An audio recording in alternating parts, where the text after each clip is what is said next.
Hello students, मेरा नाम है गौरव और आप देख रहे हैं हमारा चैनल नागपाल एकेडमी। जुड़े रहिए हमारे चैनल से। आज का टॉपिक है हमारा आइगन वैल्यू आइगन वेक्टर।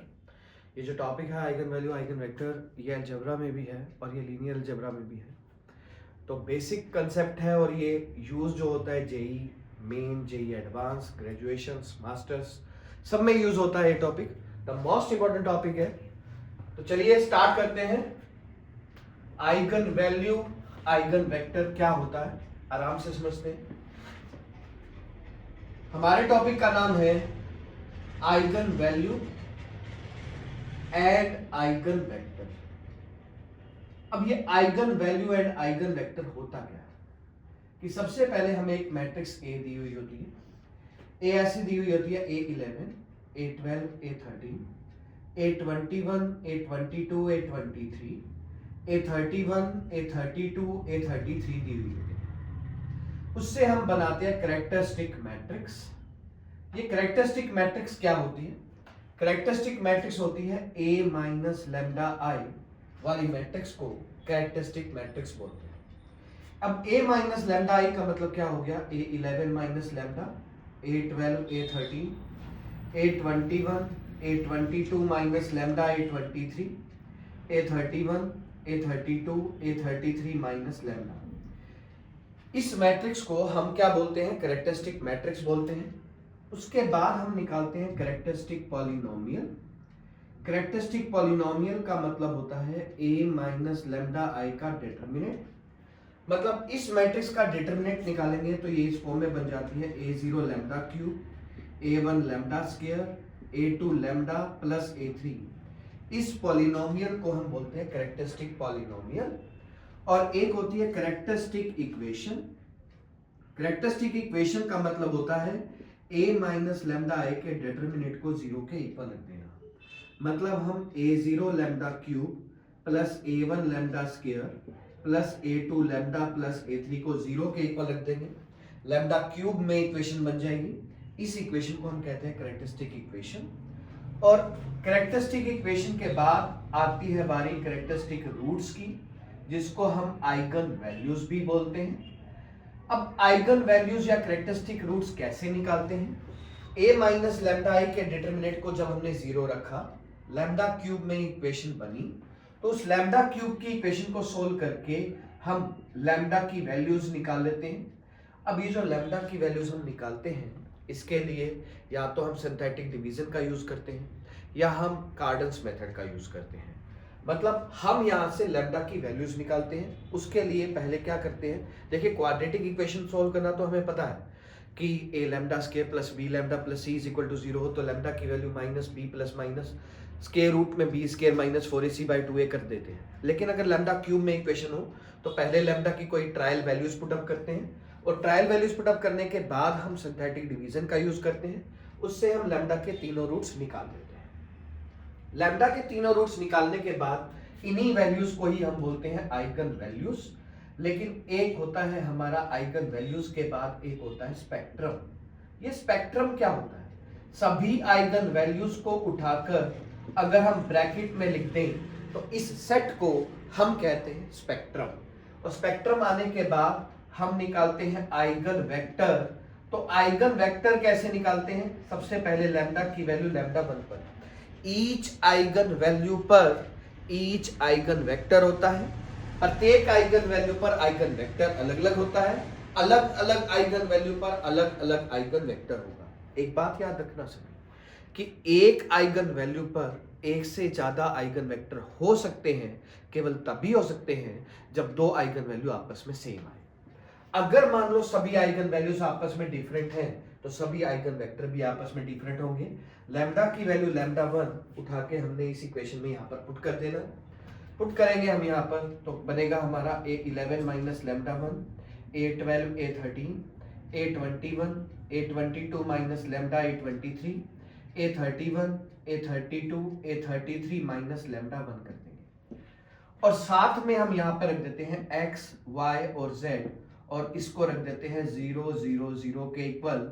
और इस इक्वेशन को सॉल्व करके हम यहाँ से निकालते हैं x की, y की और z की वैल्यूज निकालते हैं। और इन्हीं एक्स वाई जेड की वैल्यू को कहते हैं आइगन वेक्टर।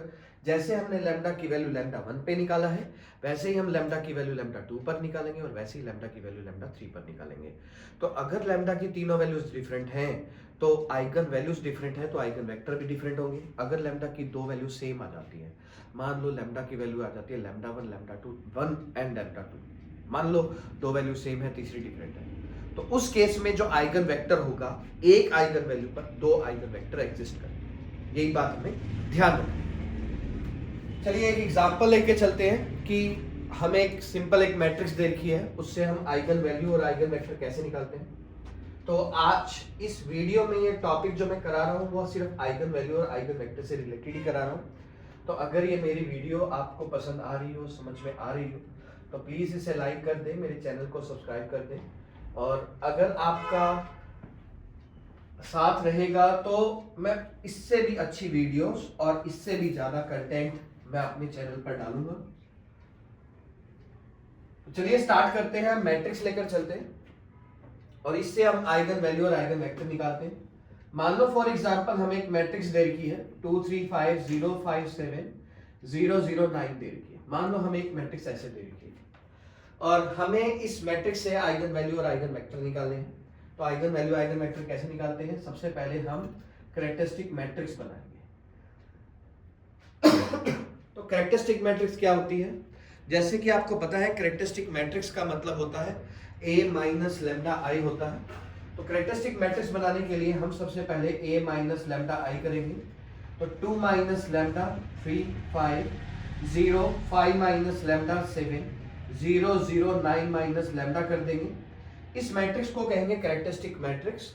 और अगर हमें कैरेक्टरिस्टिक पॉलिनोमियल निकालनी है, जैसे कि आपको पता है कि अगर किसी मैट्रिक्स में डायगोनल से नीचे या डायगोनल से अबव वाले एलिमेंट 0 हो तो उस मैट्रिक्स का डिटरमिनेंट डायगोनल एलिमेंट्स की प्रोडक्ट होता है। तो इस मैट्रिक्स का डिटरमिनेंट डायगोनल एलिमेंट की प्रोडक्ट होगा। तो इस मैट्रिक्स का डिटरमिनेंट निकालेंगे हम। तो a माइनस लैम्डा आई का डिटरमिनेंट जब हमने निकाला तो इसका डिटरमिनेंट आ गया 2 माइनस लैम्डा 5 माइनस लैम्डा और 9 माइनस लैम्डा। फिर हमने कैरेक्टरिस्टिक इक्वेशन निकालनी है। पेपर में सिंपल ऐसे भी आ सकता है, फाइंड कैरेक्टरिस्टिक मैट्रिक्स। तो कैरेक्टरिस्टिक मैट्रिक्स निकालनी है तो यहीं तक निकालना है।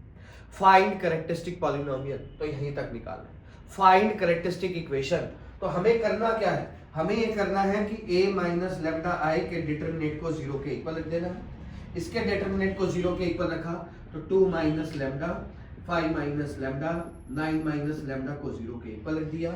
ये बन गई हमारी कैरेक्टरिस्टिक इक्वेशन। कैरेक्टरिस्टिक इक्वेशन के बाद अगर हमें कैरेक्टरिस्टिक रूट्स निकालने हैं या आइगन वैल्यूज निकालनी है, तो आइगन वैल्यूज कैसे निकालेंगे, जब इनको 0 के इक्वल रखा तो यहाँ से लैम्डा की वैल्यू जब हमने निकाली तो लैम्डा की वैल्यू आ गई 2 5 और 9। तो ये आ गई हमारी आइगन वैल्यूज। और आइगन वैल्यूज के बाद अगर हमें निकालना है स्पेक्ट्रम, तो हमें क्या करना है, इन सभी वैल्यू को उठा के ब्रैकेट में रख देना है, यानी कि सेट्स में डाल देना है। तो इस पर्टिकुलर सेट को हम कहेंगे स्पेक्ट्रम। उसके बाद हमें आइगन वेक्टर निकालने हैं। तो आइगन वेक्टर कैसे निकालने हैं, हम आइगन वेक्टर अलग अलग वैल्यूज पे अलग अलग निकालेंगे। तो पहले लैम्डा की वैल्यू 2 पर निकालेंगे, फिर 5 पर निकालेंगे और फिर 9 पर निकालेंगे। तो चलिए सबसे पहले आइगन वेक्टर हम निकालना सीखते हैं लैम्डा की वैल्यू 2 पर, फिर हम लैम्डा की वैल्यू 5 पर और फिर लैम्डा की वैल्यू 9 पर। तो सबसे पहले लैम्डा की वैल्यू 2 पर अगर हमें आइगन वेक्टर निकालना है तो सबसे पहला काम लैम्डा की वैल्यू 2 उठाकर हमने इस इक्वेशन में यानी कि इस मैट्रिक्स में रख देनी है। लैम्डा की जगह 2 हमने यहाँ पर रखा, इस a माइनस लैम्डा आई वाली मैट्रिक्स में रखा जब हमने, तो 2 रखेंगे तो 2 में से 2 गया 0 3 5 0 3 7 0 0 7। साथ में हमने लिख देना है x y और z और उसको रख देना है 0 0 0 के इक्वल रख देना है। और यहाँ से हमने x y z की वैल्यू निकालनी है। कैसे निकालेंगे, 3y plus 5z is equal to 0, 3y plus 7z is equal to 0, 7z is equal to 0। तो यहाँ से z की वैल्यू आ गई है हमारे पास 0, z की वैल्यू 0, इन दोनों में से कहीं भी रख दोगे तो y की वैल्यू आ गई 0 और x का हमें पता नहीं है, यहाँ से हमने x की वैल्यूज निकाली नहीं है। जब हमें x का ना पता हो, जब हम x की वैल्यू ना निकाल सके, तो उस केस में x को हम मान लेते हैं k। ये जो यहाँ पर ये जो k है वो एक प्रकार का आर्बिट्रेरी कांस्टेंट है। देखिए दो तरह के कांस्टेंट होते हैं, एक होता है फिक्स्ड कांस्टेंट और एक होता है आर्बिट्रेरी कांस्टेंट। फिक्स्ड कांस्टेंट का मतलब जो न्यूमेरिकल वैल्यूज में होती है 5 6 7 2 3 ये फिक्स्ड कांस्टेंट होते हैं, और आर्बिट्रेरी कांस्टेंट मतलब जिन कांस्टेंट को हम वेरिएबल में मानते हैं वो कांस्टेंट जो होता है वो आर्बिट्रेरी कांस्टेंट होता है। यहाँ पर इस k की वैल्यू न्यूमेरिकल वैल्यू में कुछ भी हो सकती है, k की वैल्यू 1 2 3 5 कोई भी इंटीजर वैल्यू हम ले सकते हैं। तो आइगन वेक्टर हमारे पास क्या हुआ, x y और z हुआ। x को मैंने माना है k, y की वैल्यू 0, z की वैल्यू 0 है, k यहाँ से कॉमन निकाला 1 0 0 आया, और ये जो 1 0 0 है ये हमारा आइगन वेक्टर है। किस पर आइगन वेक्टर है, लैम्डा की वैल्यू 2 पर हमारा आइगन वेक्टर है। अब लैम्डा की वैल्यू 2 के बाद हम नेक्स्ट आइगन वैल्यू लेते हैं, लैम्डा की वैल्यू 5 लेते हैं। तो लैम्डा की वैल्यू 5 भी इसी तरह से हमने इस मैट्रिक्स में रख देनी है। मैट्रिक्स में रखेंगे तो आउटपुट आ जाएगी -3 3 5 0 0 7 0 0 4, साथ में लिख देंगे हम यहाँ पर x y z और उसको 0 के इक्वल रख देंगे। तो रखा हमने, तो इक्वेशन बनी -3x + 3y + 5z = 0, 7z = 0, 4z = 0। तो यहाँ से z की वैल्यू आई 0, यहाँ पर रखी हमने, फर्स्ट इक्वेशन में रखी हमने, तो आउटपुट आ गई -3x + 3y = 0, -x + y = 0, और x की वैल्यू y आ गई। अब यहाँ पर भी x की वैल्यू y आई है, तो हम क्या करेंगे, इन दोनों वैल्यू को k मान लेते हैं, कोई आर्बिट्रेरी कांस्टेंट मान लेते हैं। तो आइगन वेक्टर है हमारा x y और z, x की वैल्यू है k, y की वैल्यू है k, z की वैल्यू है 0, k यहाँ से कॉमन निकाला 1 1 0, हमारा आइगन वेक्टर आ गया। लेकिन ये आइगन वेक्टर कहाँ पर आया है, लैम्डा की वैल्यू 5 पर हमारा ये आइगन वेक्टर आ गया। जैसे लैम्डा की वैल्यू 2 पर निकाली है, 5 पर निकाली है, सिमिलरली लैम्डा की वैल्यू 9 पर हम आइगन वेक्टर निकालते हैं। तो जैसे लैम्डा की जगह यहाँ पर इसी इक्वेशन में हमने लैम्डा की जगह 9 रखना है, चलिए 9 रखते हैं हम यहाँ पर। तो इक्वेशन बनेगी -7 3 5 0 -4 7 0 0 0। देखिए अलग अलग आइगन वैल्यू पर आइगन वेक्टर निकालने का मेथड भी अलग अलग ही है। जैसे लैम्डा की वैल्यू हमने 2 पर निकाला था, तो z 0 आया था, y 0 आया था, x का पता नहीं था तो x को मैंने माना k, और सेकंड इक्वेशन में x और y दोनों सेम आ गए थे, इनकी वैल्यू पता नहीं है तो हमने इन दोनों को मान लिया k। और यहाँ पर लैम्डा की वैल्यू 9 पुट करी है हमने, साथ में रख दिया है x y z और उसको रख दिया है हमने 0 0 0 के इक्वल। तो इक्वेशन बनेगी -7x + 3y + 5z = 0, -4y + 7z = 0। तो यहाँ से हम y की वैल्यू z में निकालेंगे। इस प्रकार की इक्वेशन में जिसमें दो इक्वेशन बनती है, तीसरी नहीं बनती, एक वेरिएबल को हम k मान लेते हैं, z की वैल्यू को हमने k मान लिया। अब z की वैल्यू जब हमने k मान ली, तो z की वैल्यू k यहाँ पे रखेंगे, तो 4y = 7k, y की वैल्यू 7k/4 आ जाएगी। अब y की वैल्यू 7k/4 यहाँ पे रखी, 21k/4, z की जगह 5k रखा, = 0 रख दिया, तो 7x = आ गया 4 5 जा 20, 41/4k, और x की वैल्यू आ गई 41/28k आ गई। अब ये 41/28k आया है, तो आइगन वेक्टर ऐसे होना चाहिए, x y z होना चाहिए। x की वैल्यू है 41/28k और y की वैल्यू है 7k/4 और z की वैल्यू है हमारे पास k। क्या ये हमारा आइगन वेक्टर है? ये आइगन वेक्टर नहीं है। आइगन वेक्टर हमेशा इंटीजर वैल्यू होनी चाहिए, तो हमें क्या करना है, 28 से मल्टीप्लाई कर देनी है सारी इक्वेशन की। तो 28 से मल्टीप्लाई करें तो 41, 28 से मल्टीप्लाई करेंगे तो 49, और 28 से मल्टीप्लाई करेंगे तो 28। के लगा देंगे यहाँ पे, और के यहाँ से बाहर कॉमन निकाल लेंगे, तो आइगन वेक्टर बनेगा हमारा 41, 49 और 28, ये के बन जाएगा। ये आइगन वेक्टर आया है हमारा लैम्डा की वैल्यू 9 पर, ये आइगन वेक्टर आया है हमारा लैम्डा की वैल्यू 5 पर, और ये आइगन वेक्टर आया है हमारा लैम्डा की वैल्यू 2 पर।